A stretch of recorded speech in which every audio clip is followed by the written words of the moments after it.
All right, sunshine's been the story for most in West Michigan today. Man, a beautiful, beautiful afternoon. Sunshine, winds a little breezy, but even along the lakeshore, it's not terrible. Waves have not been nearly as choppy as some of the other strong wind days that we've had in the last couple of weeks. Keeping areas along the lakeshore in the upper 50s.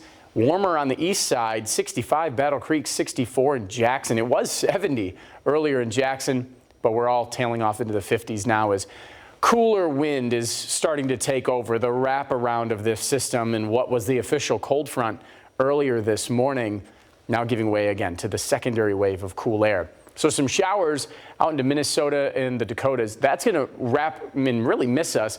We're watching what's in the UP. That's going to cut down tonight to bring us some light rain snow mix. Most of it will arrive after 3 a.m. and then be with us through the morning commute. Still going to be breezy though tonight and tomorrow.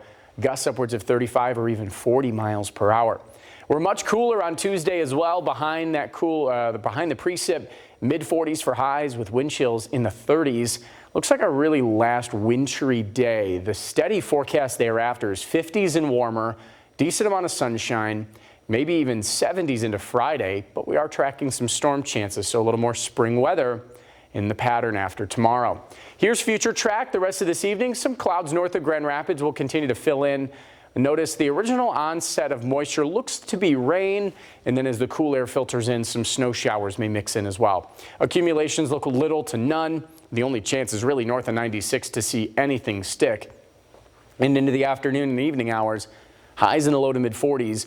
Clouds will break, drier air will be moving in. So for Wednesday, highs will be getting back into the 50s, and we should have a really abundant sunshine through the midweek.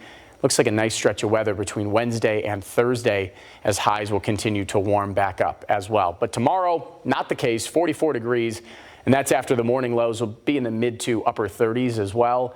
And the winds will be pretty breezy again with wind gusts upwards of at times 40 miles per hour. Here's the wind at 4 a.m. As the moisture moves in is when the strongest wind gusts will set up between 30 and 35 and then be right with us through midday on Tuesday. Again, peak gusts out of the north and west upwards of about 40 miles per hour.